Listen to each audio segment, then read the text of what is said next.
Então, pessoal, vamos começar mais uma aula sobre lógica de programação. Espero que todos estejam bem, né?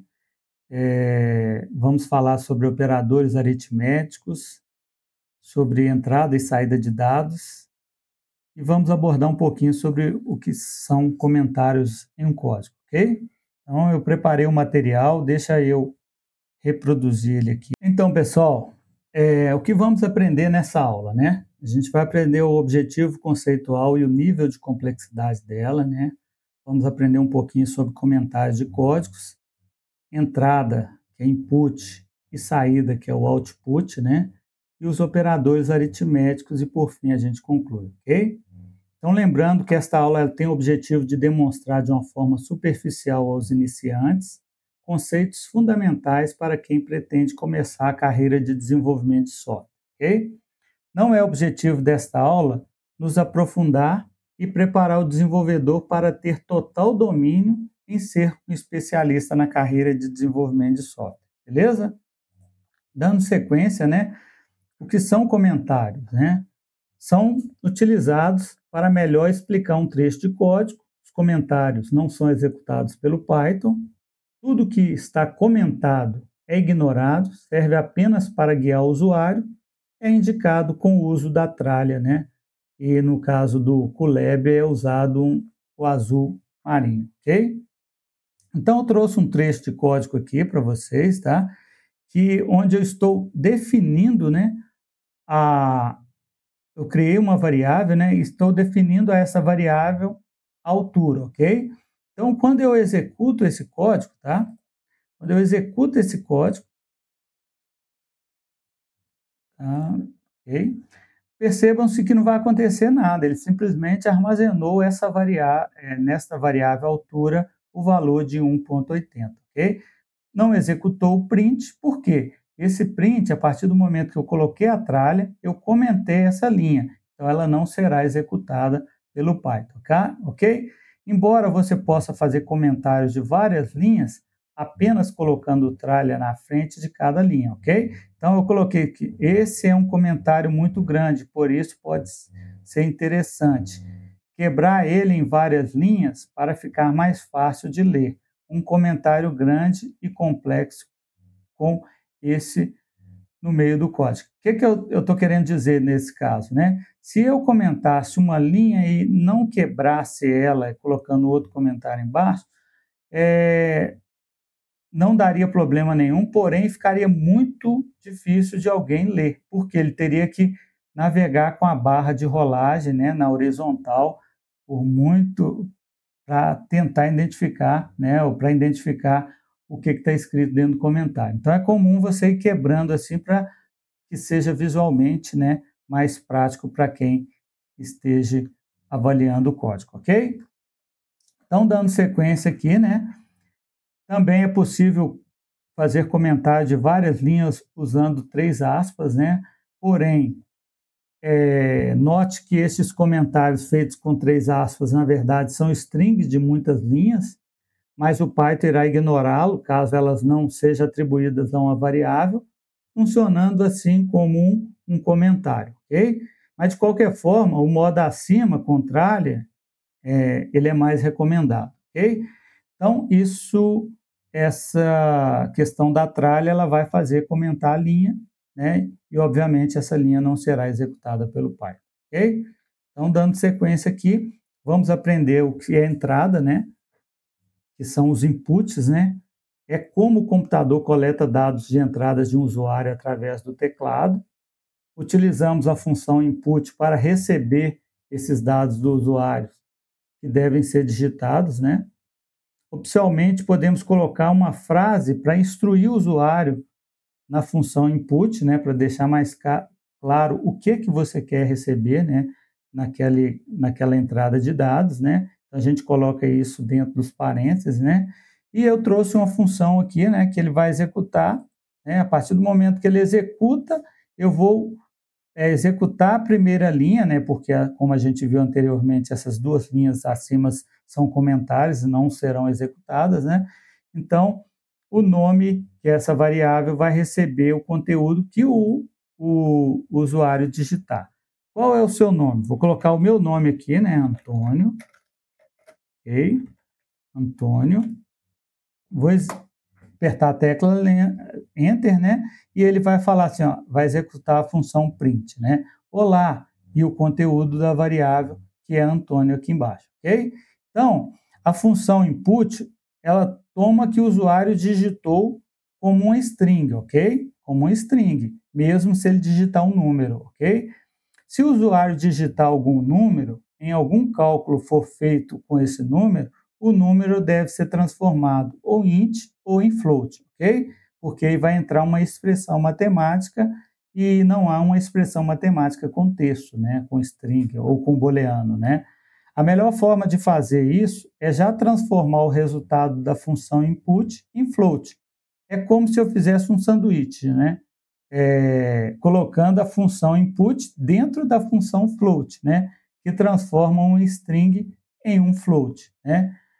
É melhor transformar um input em float, né? A essa observação, ao invés de int, pois o float é um tipo numérico mais genérico, né? Apesar de ocupar um pouco mais de memória. O que acontece? É melhor eu usar o float, porque o float vai receber o int. Se eu colocar o int para receber um float, será ignorada a parte decimal, ok?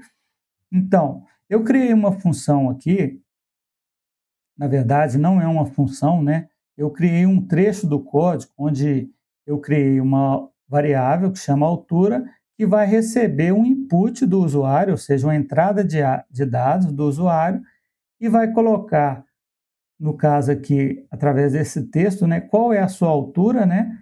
O conteúdo dentro da variável altura, ok? Se eu executar esse código, ok?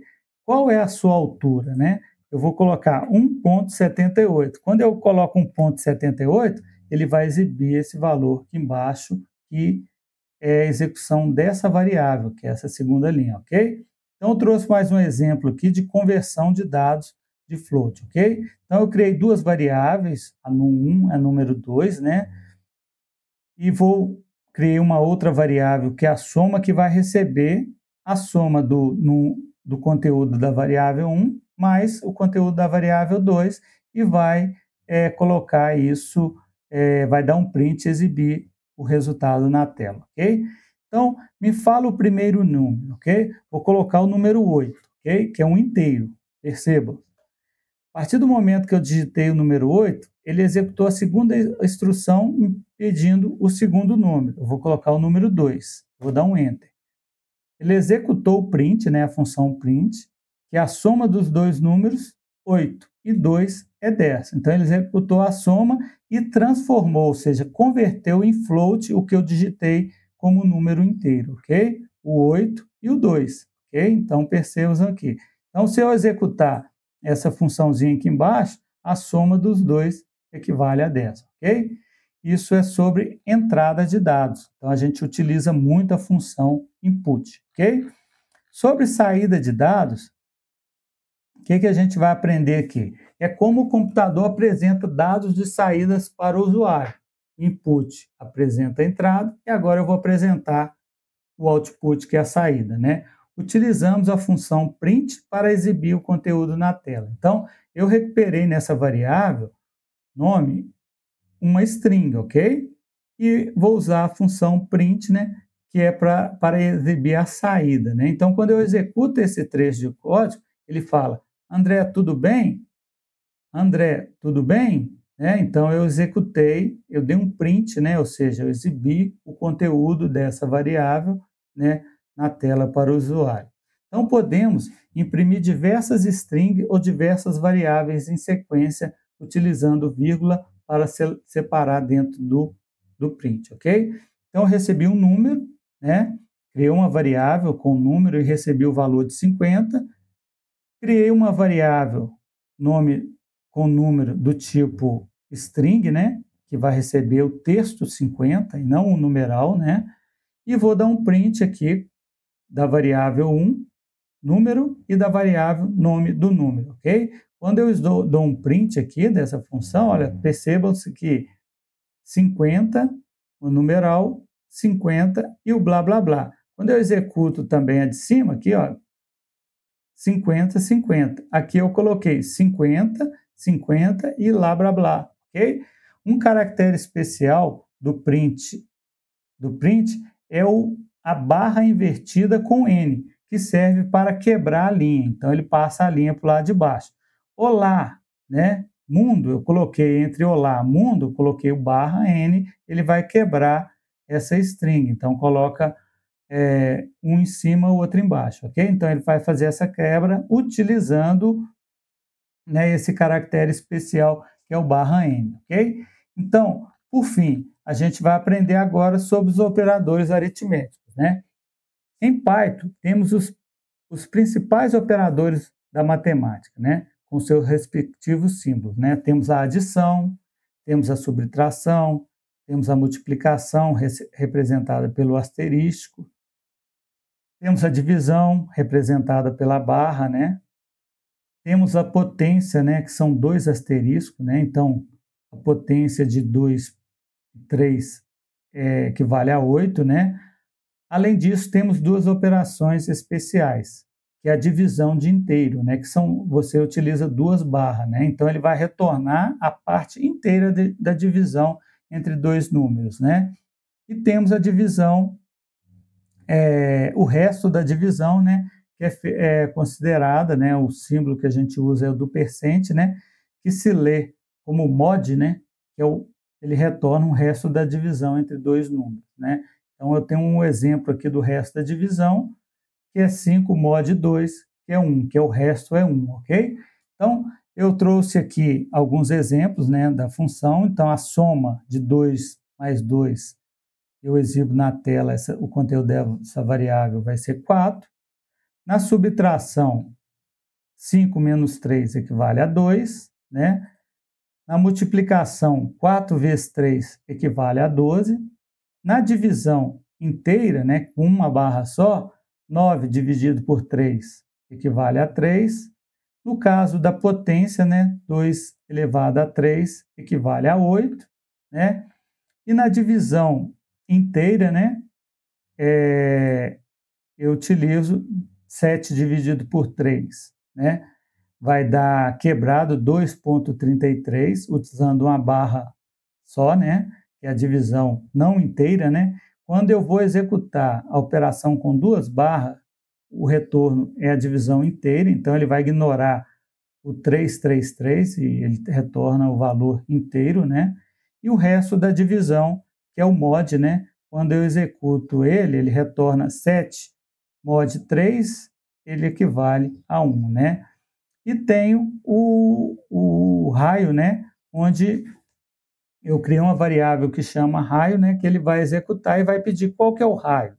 Quando eu coloco, por exemplo, 90, o raio de 90 é 25,434, né? Se eu executar de novo, pedir o raio de 9, um raio de 9, né, ele vai executar 3,14, né, raio e a potência de 2, ok? A potência de 2, ele vai retornar a área que é a raio de 9 é 254,34, ok?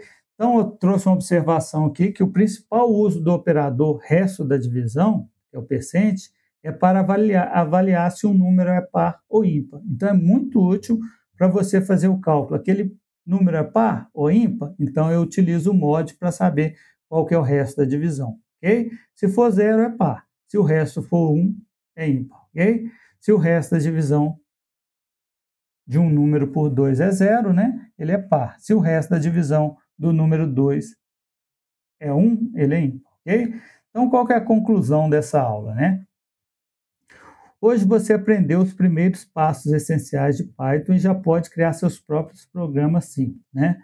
Então, como usar comentários para organizar e explicar seu código, como exibir informações com print, como receber dados do usuário com input, como transformar textos em números, né?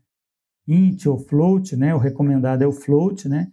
Como usar os operadores aritméticos para fazer cálculos, né? De soma, subtração, divisão, multiplicação, né? E esses são os blocos fundamentais da programação. Assim como construir uma casa, nós começamos tijolo a tijolo. Aprender a programação começa por dominar esses conceitos básicos, ok? Então, agora você já consegue, né, conversar com o usuário, né, receber informação dele, né, no input, devolver informação para ele através do output. Você já consegue fazer contas, escrever códigos organizados, né, bem documentados, né, bem comentados, criar pequenos programas inteligentes, né, com os cálculos. Bora que esse é só um começo de uma série de aulas, ok? E dessa vez eu trouxe uma mensagem final para vocês, que programar é como aprender um novo idioma, né? Quanto mais você pratica, mais fluente você fica. Não tenha medo de errar. Cada erro é uma oportunidade de aprender, né? E continue explorando, testando e criando, ok? Você está construindo a base para criar projetos incríveis, ok? Espero que essa aula seja útil para você, né? E aguardo vocês até a próxima aula, que vai ser uma sequência dessa aqui. Bacana? Até mais!